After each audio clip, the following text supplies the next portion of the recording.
and welcome to Hope Yoga with Kristen.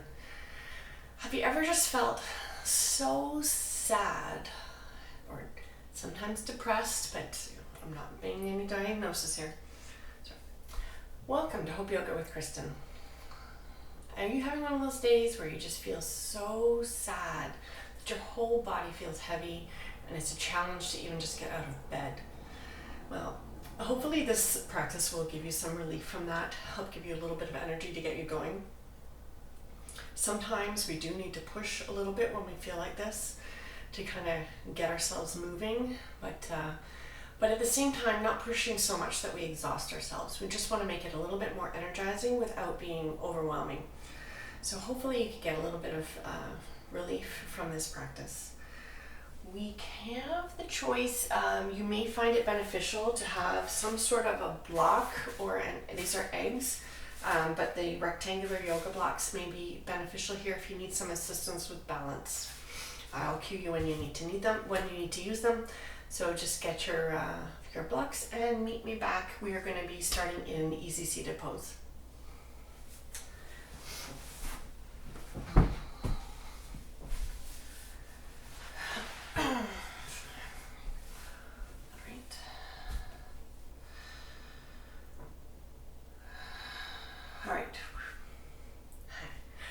Okay, we're going to start with breath of fire because we need to get a little bit of fire going in our bodies to kind of make it easier to move.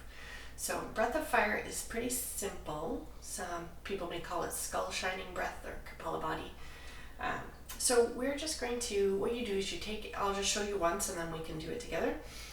So you take in a really big breath and then you let out just like maybe a little of a quarter of a breath. And then you just pump your stomach like a bellows. And if you get really good at it, you should be able to do it continuously without stopping. But it's okay if you need to build to that and you need to stop and take a breath sometimes. I know personally, if I'm struggling with asthma like I am today, I can't do it for very long. I start to feel like I can't breathe, even though I know it's mostly in my head.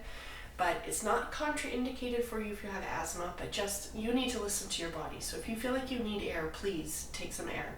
Don't conscribe to the you should not need to take a breath during this. That is not how this works. We are all listening to our bodies and we are learning and growing together.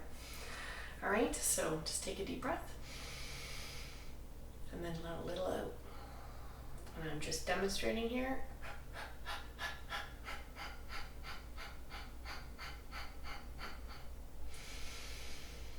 So that's how it goes. So let's all do it together now. So breathing in, letting out just a little off the top, and then pumping.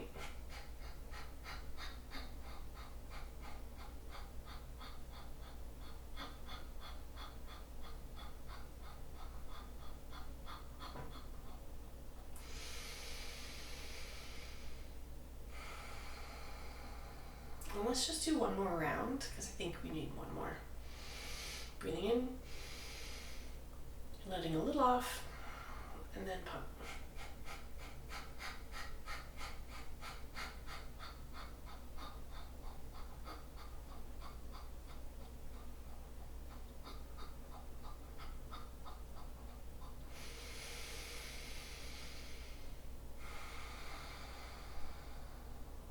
So hopefully it's added a little bit more energy to your body, so the rest will be a little bit easier. We're going to start off a little slow, so we're just going to roll our shoulders. Probably feels stiff and sore and heavy, and it's okay to take a minute to kind of get used to moving. And now roll shoulders the other direction. And you can do that however feels good to you. You can do your whole arms if that's better, whatever works. Then we're going to do some head rolls. So dropping our chin to our chest. We're just going to roll to one side. My neck gets so stiff. I don't know about you, but this feels so good. I have to remind myself to do this every morning when I get up.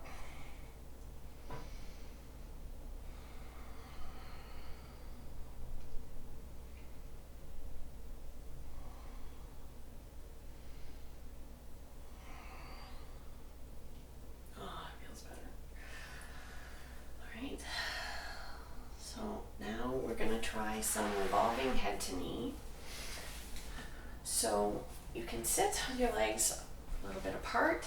If this is really hard for you, there is nothing wrong with sitting on a block or on a bolster to make it a little bit easier. Just if you can't get your spine straight enough, it's really hard to do this and you feel very awkward. If you put something just under the edge of your sits bones, it's a lot easier to straighten your spine, and then everything becomes much easier from there. So whatever you need to do to feel comfortable in this pose. And it doesn't matter how far apart your legs are either. So we're just going to slide our hand to the inside of our foot, and then we are going to open our side body. It does not actually matter if our head makes it to our knee. We want to try to open our body so that our shoulders are stacked one over the other. That's more important than our head getting to our knee. As you notice, my head is not on my knee either, and that's okay. I used to be able to do that, and then I injured myself. Now I listen to my body more. Just breathing in. See if you can get a little more extension just under the shoulder blade there. That's really where the reaching comes from. Eventually, your hand is supposed to reach your toes, but if it never makes it, that doesn't matter. And then sweeping the arms up, we're going to switch sides.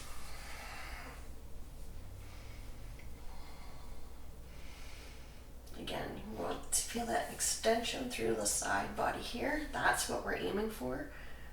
That extension, that little stretch in the side. Really opening the ribs out to the side. That is more important than where your hand or your head end up. So just focus on that opening.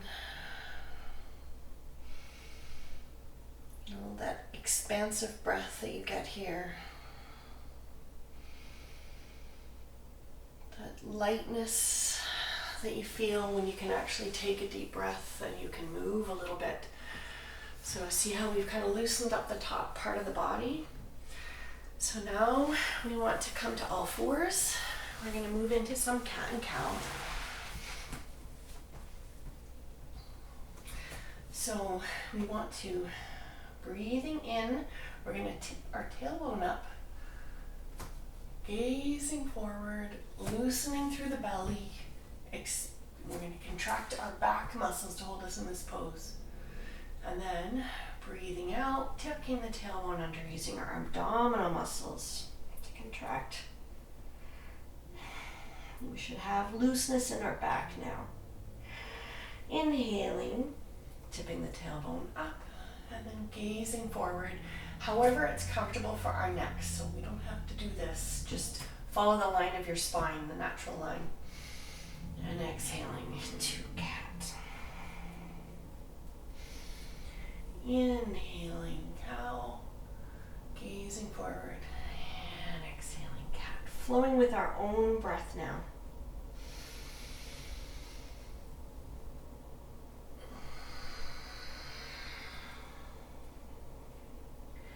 Feeling that lightness that's created, the space that we're creating by gently moving our body in a flowing way. Feeling all the space we're creating by breathing more deeply.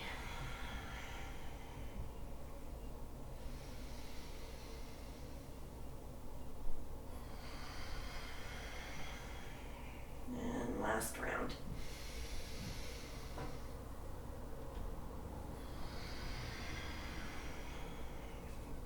Coming up into downward facing dog. Feeling our tailbone reaching up for the sky.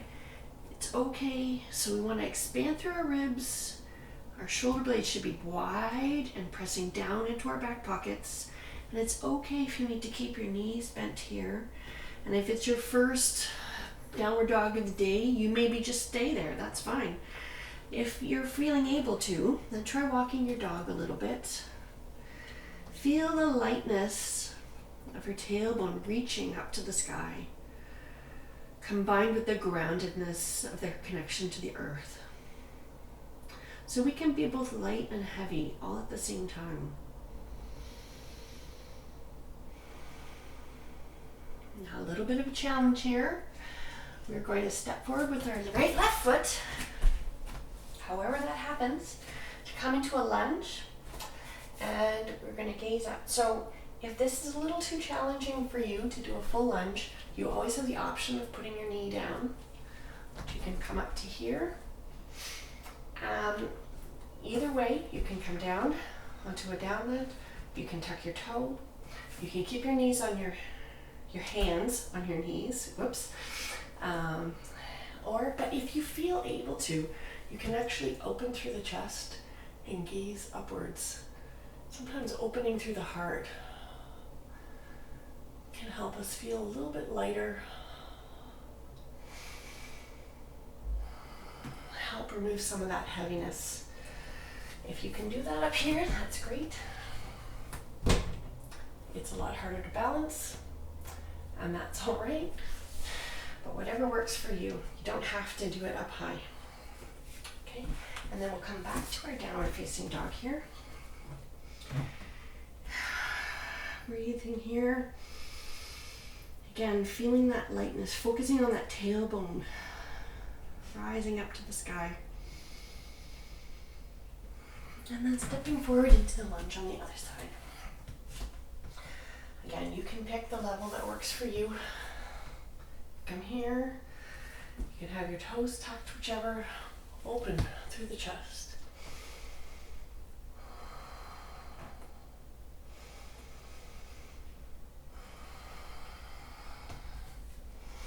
Come up. Let's see if I can do this. It helps if you find something to focus on.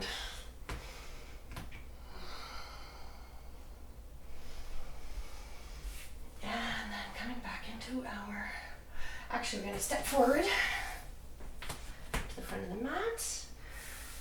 Just dropping the hips and sweeping the arms up. We are going to do some flying bird.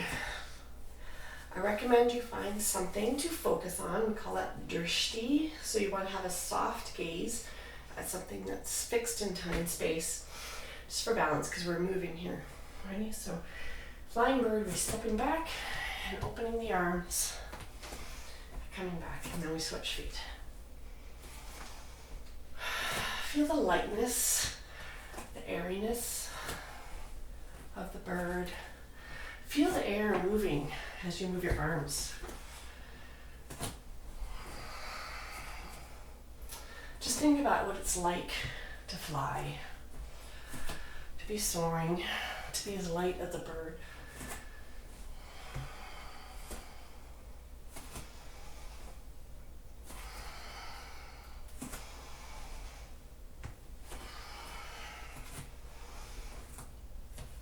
And last round.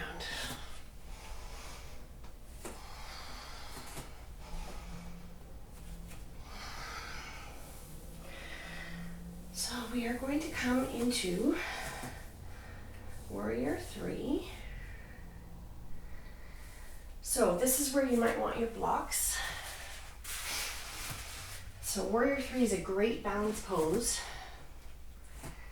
Balance poses help us manage our mood.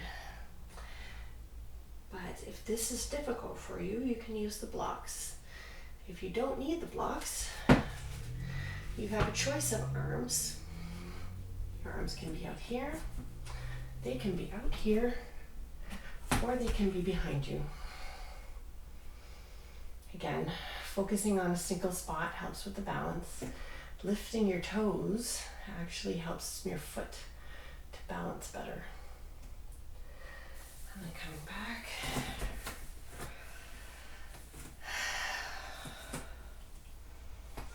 Now we're going to switch to the other leg. Again, the option is always there to use your blocks.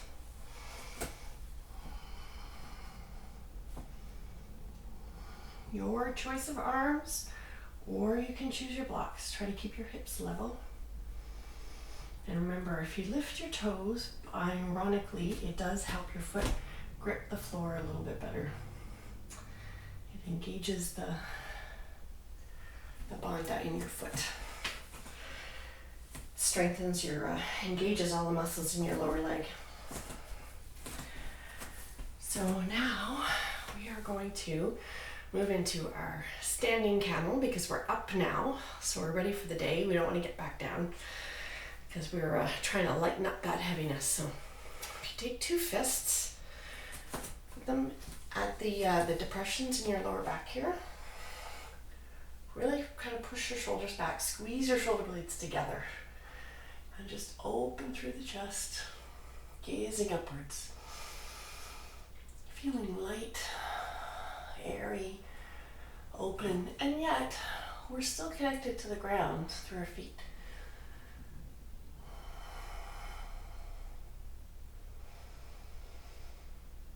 Just really breathe into that expanded chest we have.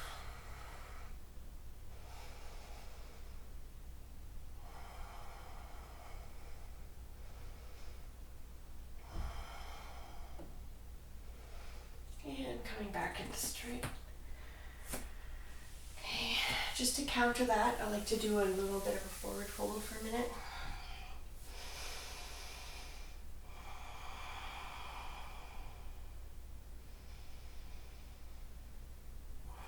And then dropping the hips, sweeping the arms back up to standing. It's always good to do a counter whenever we do a back bend.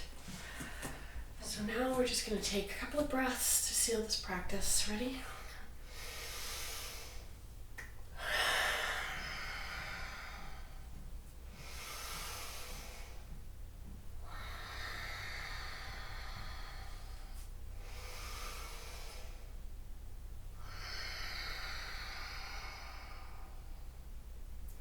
I encourage you to try some walking meditation, or if you're really not up to that, you can try and do some journaling or something a little bit more active, because you don't want to be sitting back down and want to go climb back into bed after we've just kind of tried to put a bit of energy in our bodies.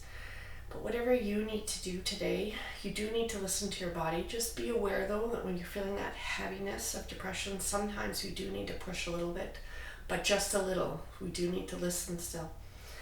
So I hope you have a wonderful day, and I hope that this helped. Namaste.